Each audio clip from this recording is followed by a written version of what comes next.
Always exciting to have your company on our program just like today. And it's time to introduce our guest to you. He is Professor Idris Mohammed Bugaje, Executive Secretary, National Board for Technical Education.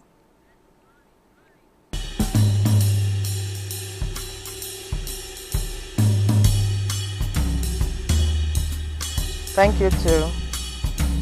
So after this, we'll come to you.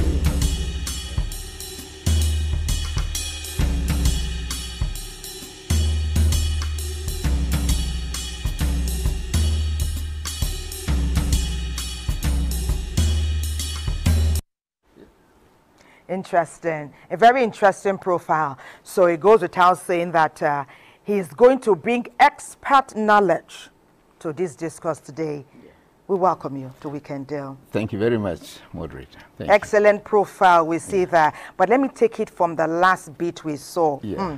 The book you have authored. Yes. So, you know, oftentimes when we go to a place, if you don't have a degree, people tend to look down on you. It starts with the body language, even the inflection in their tone. Yeah. That's even masters, if you don't have, let alone the first degree. Yeah. But you are giving us a new narrative today. Yeah, sure. Let's take it from there with the book you have put together. Well, the concept of skills not degree is the slogan or the motto of the National Board for Technical Education at the moment.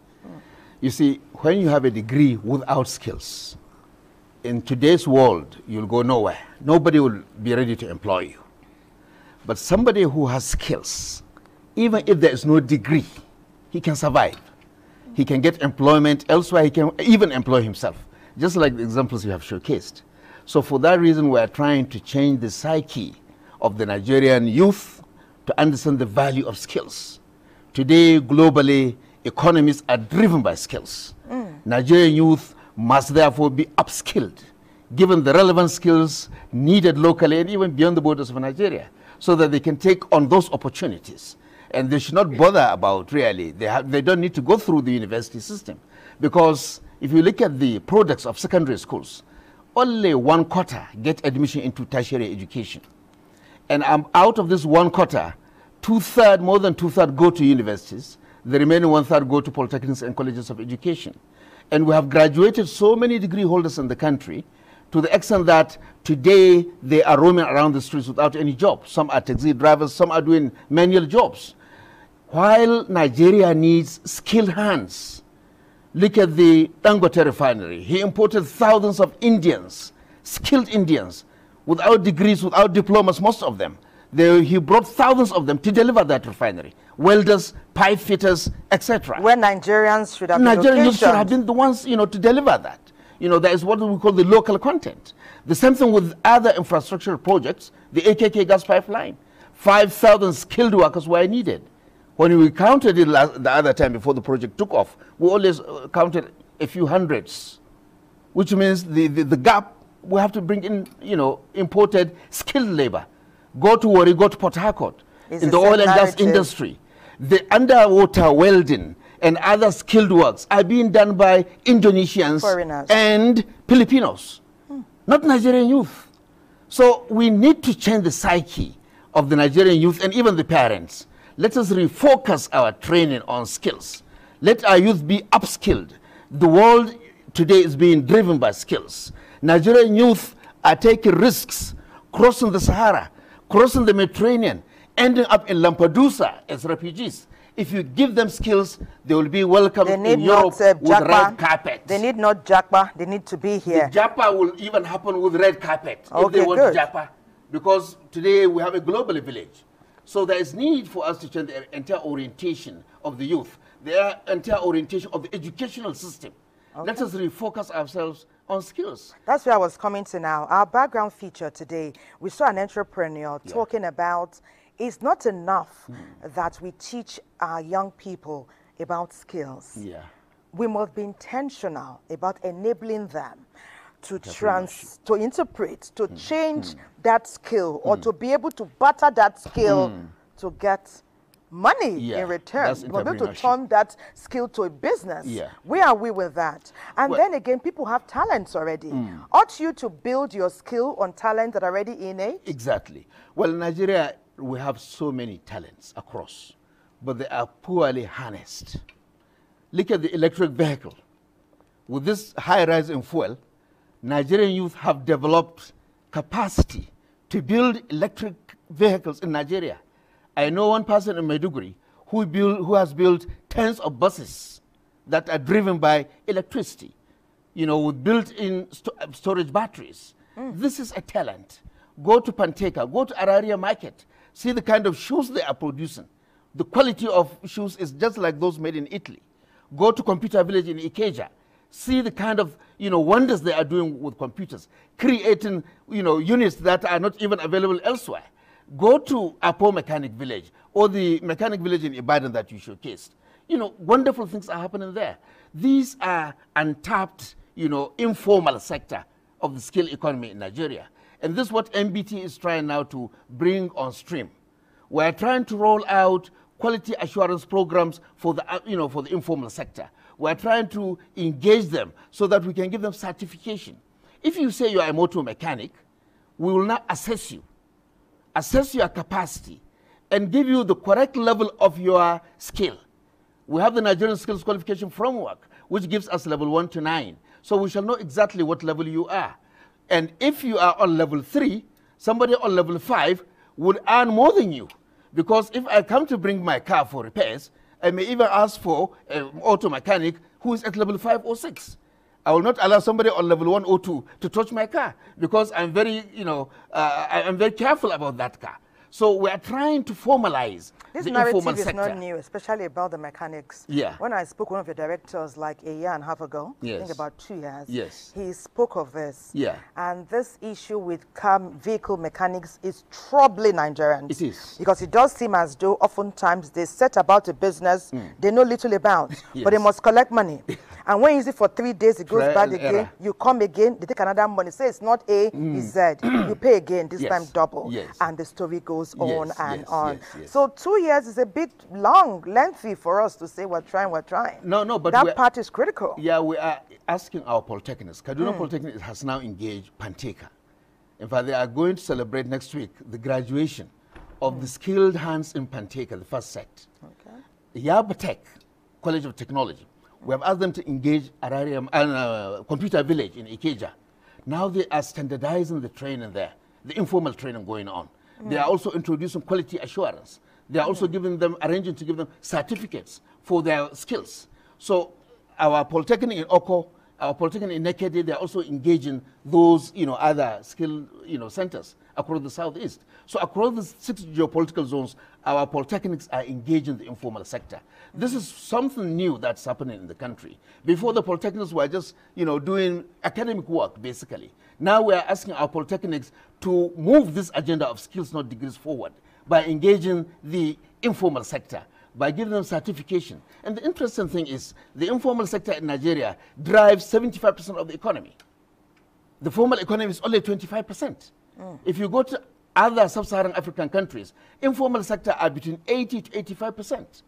So that's why we are now even networking with other sub-Saharan African countries on how to drive the informal sector forward, how to bring them out, how to harness the high potentials in the informal sector. But there are those who are already on ground. They are. You are going to the schools now. They are already, the informal sector already exists largely in Nigeria. They are. How are you synergizing them under one umbrella? Exactly. So we can know A from B, Z from Y, and they can be, you know, we can be intentional about knowing who is who and what they qualify to do. Yes, at this stage we are applying the Nigerian Skills Qualification Framework.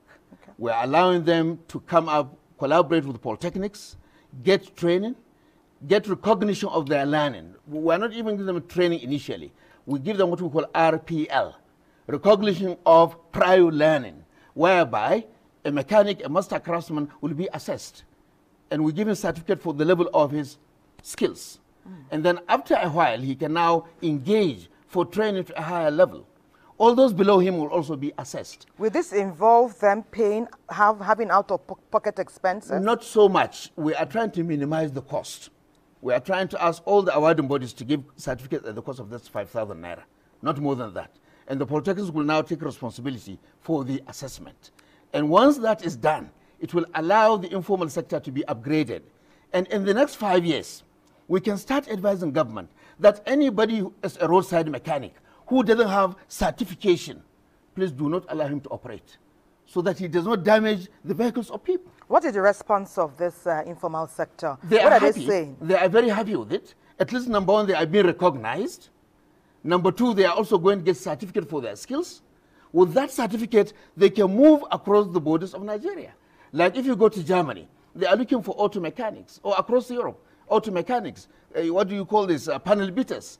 You know, they are looking for them right now. So if we can give them certification, they can get jobs outside Nigeria. And others can now come in and do more training among the younger ones. So I think this is a very important agenda. We are getting good cooperation from the informal sector because they have cooperatives. And we are already engaging them. And I think this is going to turn around the fortunes of the informal sector so that eventually Nigeria's informal sector will be formalized, just like in South Africa. South Africa has already formalized their informal sector. And this is a very latent potential which we should not miss. So Nigeria must be intentional, must be deliberate, and we should walk our talk. You know that we are Nigerians. Yeah, I'm sure. How to talk is one of our big skills. Yeah. Anywhere we go, everybody, even young children, can talk. We have prowess. Yeah. We have oratory power. Yeah. We've been hearing big talk.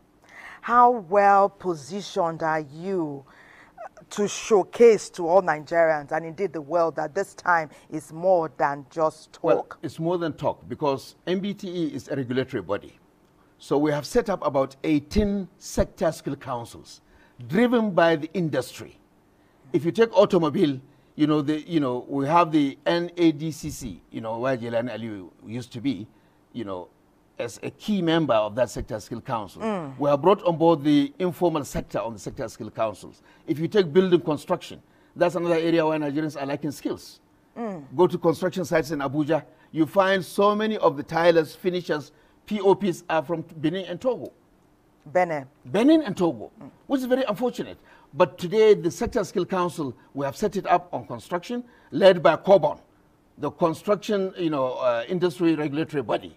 And there are others like NIOB and other private sector companies. So we have set up 18 Sector Skill Councils, even oil and gas. Interesting. We are setting it up. We can't wait to learn more because messages have been coming in.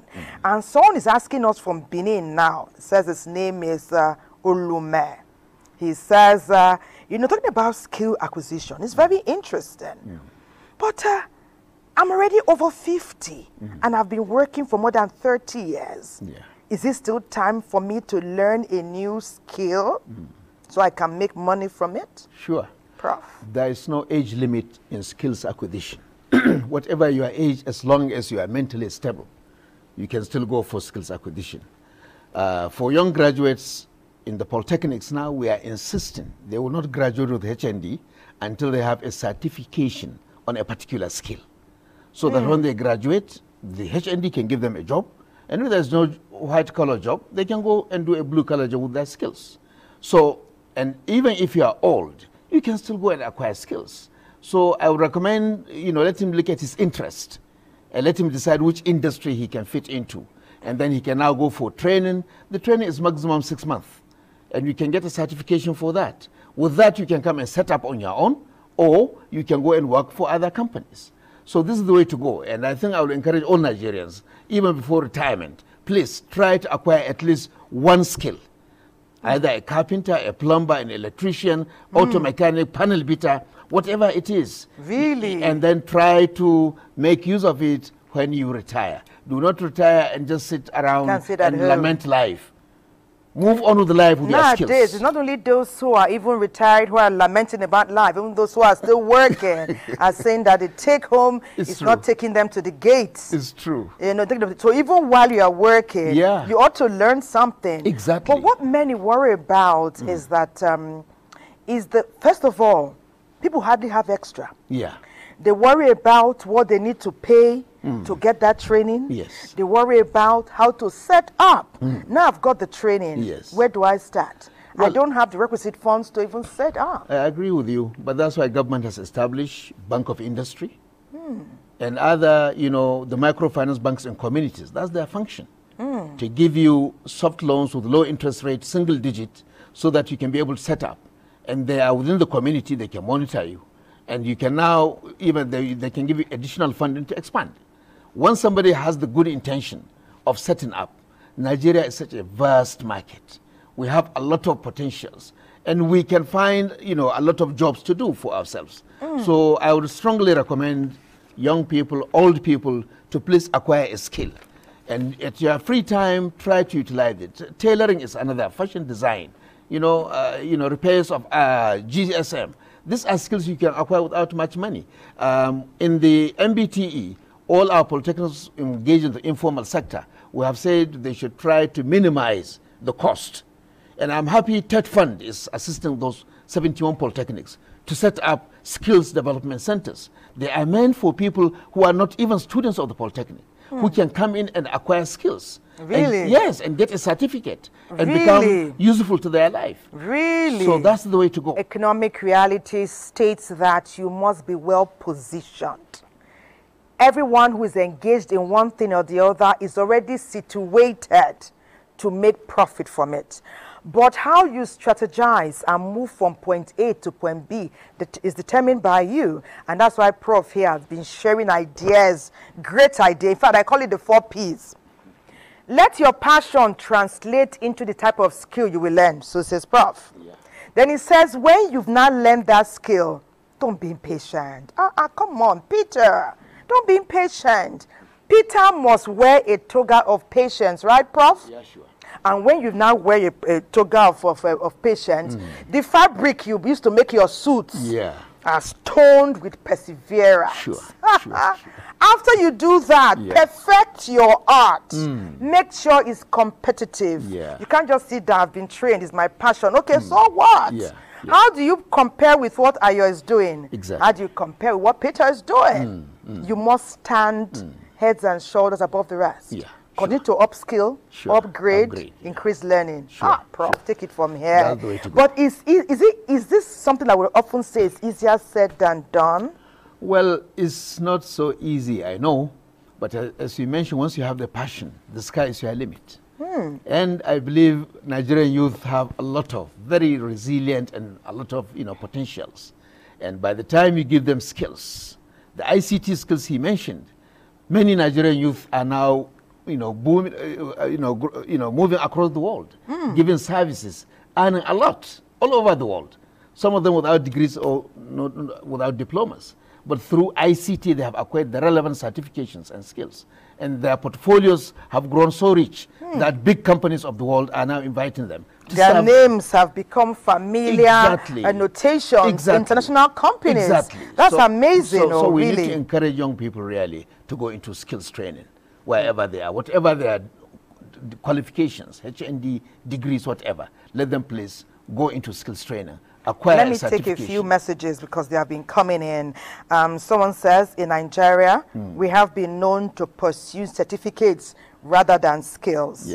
This is because everyone wants to be like the Joneses. What does Prof say about that? But you didn't tell us where you're reaching us from and what your name is. Prof, what do you say about that? I was telling you earlier when you started, you said we should just go and learn skills. We go to a place, you are sitting with those that have PhD. And you just come in there, you say you have skills, you are coming, you are bouncing, wearing the suit of patience, the stones of perseverance, with big dreams. Well, the point is, you see, Nigerian youth especially, we should realize the value of skills. You may have the degrees, and one of the challenges of our development in Nigeria especially is the emphasis we have put on paper qualification for the past 60 years or more. Nigerians initially, if you look at independence time, the training oriented, the orientation of all our training was hands-on. Later, people just give too much attention to skills, to degrees. And that's why, we left the trajectory of industrialization. We are importing virtually everything we are consuming today. But with the skilled hands available in this country, we can be able to stop these importations. So I think there is need to change the psyche completely. Let us see the value of skills. And, it's not just acquiring the skill. Get a certification for your skill. Let us know the level you are. Indeed. That is important, isn't it? Exactly. If you know your level, then you can go for further training to a higher level. Your level will determine who you are. Exactly. It won't diminish you. It will not. It will just identify you. Exactly. And we have level 1 to 9. Under the Nigerian Skills Qualification Framework. Wow. So let's know our level of skills. My hand is itching me. It must mean that I need to learn some skills, right? Do so. Wow. What kind of skills, Prof? I will suggest, something of fashion design for you. What about perseverance? It's another soft skill. That one is a soft skill. Okay. Yeah. What about teaching? Teaching is a hard skill, but there are even new paradigms in teaching today. Interesting. Exactly. Interesting. So okay. We have all that packages. We have a whole sector skill council on care. Okay. That's another area. I'm getting my training now, and I'm getting it for free. And I hope you are too. Yeah. Any word that Prof says, file it. It will be of good use to you. We do know that many young people we have chatted with on this program and off the program have talked about the challenges with getting requisite capital to take up, little matter how small. Yeah.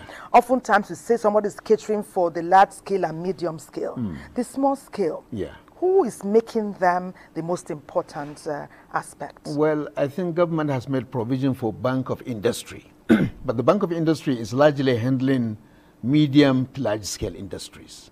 For the micro industries, there is what they call community or banks, which are not also very effective. And that's why we are recommending to government to set up an entrepreneurship development bank, which will be given loans, not very large amounts, 5, 10 million, to this skilled hands, entrepreneurs, so that they can set up and let the interest rate be extremely low. Okay. It's better than this trader money that is being thrown around.